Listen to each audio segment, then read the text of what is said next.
Hey guys, it's Rich with your Monday spot on the Pagan Perspective. Take like number 10 here. I keep on fumbling the beginning, and anyway, I do apologize for the glare on my glasses. I think it's coming from my little growing station over there that I have for some vegetables. Anyway, this week we have the topic of the God conversation. Tristan writes in, "Hello there, here's a question that I get all the time in my philosophy class, why pagans are not part of the conversation. By conversation, they mean the God complex. Is God real? Is he omnipotent, omniscient, and omnipresent, etc.?" Okay. For my perspective, I'm going to just stop right there. From my perspective, I do see deity as being omniscient, omnipresent, and omnipotent, etc., etc., etc. And I think it's more of how we interact with them in order to unveil those types of qualities and use them to our to grow and to be our best selves. So by that I mean, for instance, Sophia may know what is coming down the road for me as far as my personal life. I need to then call on Sophia or converse with her, or either that or use tarot or something like that to uncover the wisdom that Sophia has to bestow upon me about my future. Now, I don't do many future readings because I don't like to really know what's in store for me, but in the instances that I do use future type of readings, that's kind of where that comes from, I guess, in a way. It's a way for me to tap into that unconscious and connect with Sophia in a different way that ends up having... I'm trying to put these into words because it makes sense in my mind, but doesn't necessarily make sense in words. It's a way that I can put it so that I can read it and know consciously what I might already know subconsciously. Does that make sense? I hope it does. As far as being omnipresent, I think that deity are all around, can be called on at any time, and can just be either they're already there or they can shift their consciousness to that location at that moment. I hope this is making sense. Like I said, it makes sense in my mind, does not necessarily make sense whenever I'm saying it. Makes me sound like a kook sometimes, I guess. Anyway, moving on from that whole ball of confusion that I just put down there, they continue to say, "To my classmates, I tell them that one of the reasons why pagans are not part of the conversation is because all of us have way different views or different opinions of God and how they are present." This is true, and I will tend to agree with you on this specifically. Yeah. Within the pagan community, you have so many different varying views of who deity is, what deity is, how they're present in life, and how they interact with human beings. So, yes, you have all these varying views. It's going to be very difficult in a philosophy class to pick one view and say this is what all pagans believe. It's near impossible. It would even be difficult to pick one tradition, such as Wicca, Druid, Hellenism, and say that this is what they believe in deity. Not impossible, but very difficult, because even within those certain traditions, you don't have a set standard of this is what all pagans believe in that tradition. So you can't even necessarily say that in a philosophy class. You can do an entire class on just one tradition and what their beliefs are and the varying beliefs of its members. So, I would definitely agree with you on that one. They go on to say, "I do believe that it makes itself known in forms of gods and goddesses." I will agree with you on that one. "But I do not believe it is omnipotent, omniscient, and omnipresent because I believe it is not above nature." Now, on this one, I am going to have to respectfully disagree. I do think that deity, as I've said before, is omnipotent, omniscient, and omnipresent. I I don't necessarily think that it's above nature, but I think it works hand in hand with nature, or is nature, and it has this. Geez, I can't come up with the words for it. It has this way of influencing nature, or nature influencing it. I think they kind of work hand in hand. I think it's an infusion of the two, a marriage of sorts. And I'm probably not saying this correctly, but I think they kind of work hand in hand. I don't think one is above the other, but I don't think one is necessarily below the other. They could be the same thing. So I'm not sure. Of course, none of us are sure. This is philosophy, not a hard science. So for me, I would have to say that I would respectfully disagree with you on this one. And that's fine by me if that's fine by you. They go on to say, and that it cannot do anything outside the realm of logic. To me, magic is a logical form of energy direction. Now, I do agree with you on a lot of logic being part of magical practice. However, I think there are certain things that are outside of the realm of logic that do happen that can be considered either magic or a type of energy direction and whatnot, et cetera, et cetera. Things such as bilocation, people appearing in different locations, being witnessed in different locations at the same exact moment.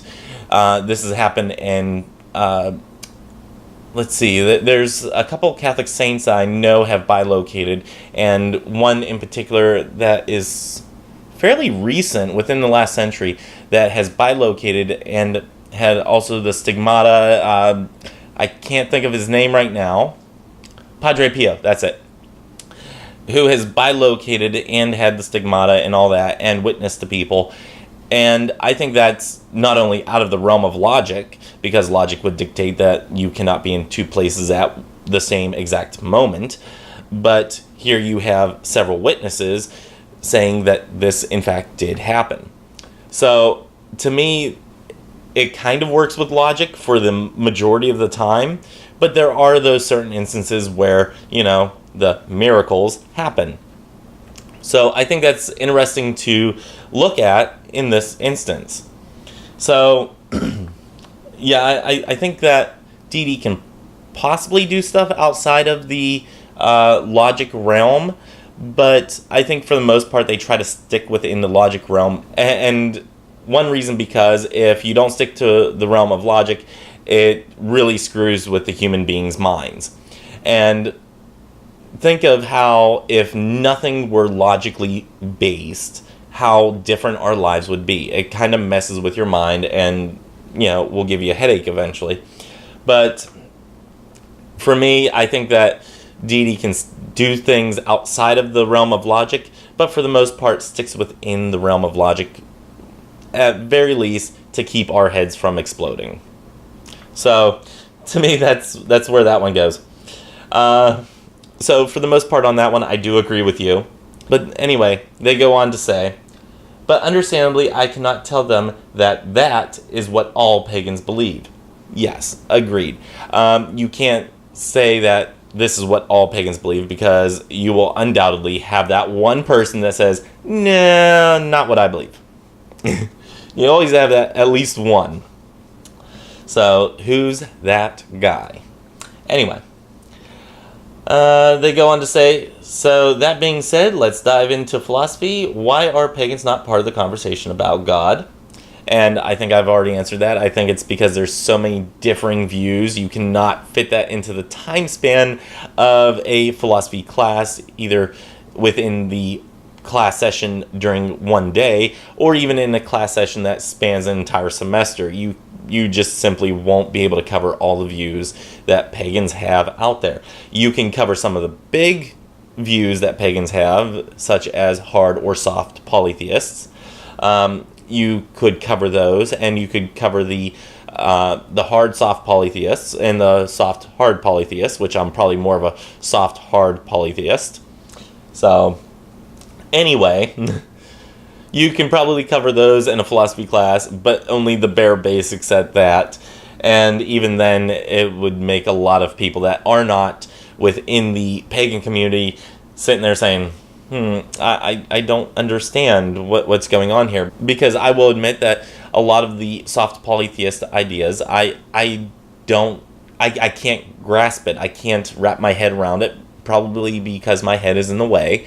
But I can't grasp that concept, but I can understand it from an outside perspective that this is what somebody believes, and I do respect that. But for me, growing up as Christian, which would be a very hard deity type of situation where the deity is definitely physical, you also have that soft view of big G God being a presence, a spiritual presence, or the Holy Spirit being a spiritual presence, but it still has a presence. It has a type of way of being.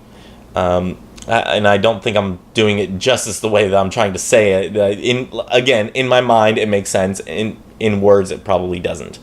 But you have more of a hard theism than you do a soft in Christianity, and then coming into a polytheist type of situation, you kind of carry some of that over with you.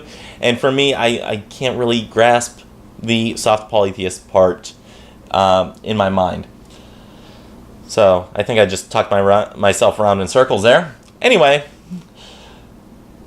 let's see. What is your definition of God?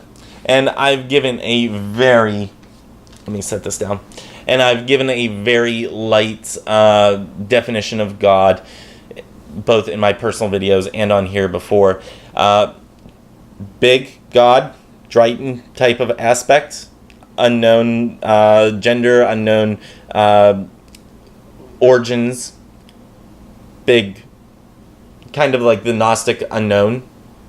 So, yeah, right there.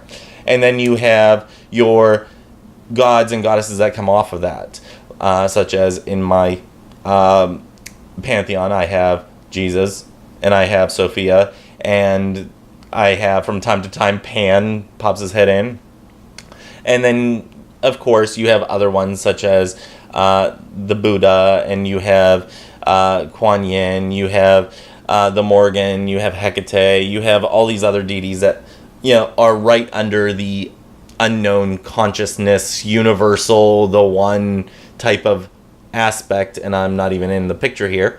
So you have all of them under that, and then under that you have like the different aspects that stem off of them, like the helpers, the angels, the demons in some cases. You have the jinn, you have fairies, all that stuff, helpers or hinderers that are under them and whatnot.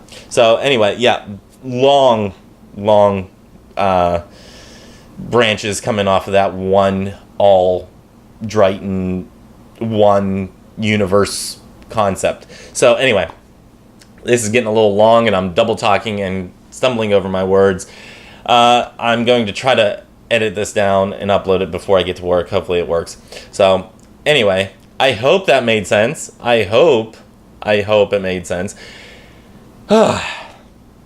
And that is the last video for the Pagan Perspective by me in the year 2017. I will see you at the beginning of 2018. Next week will be Subs Week, and then we're taking our traditional couple week break in order to kind of just decompress, be with family, do whatever you do. You do you.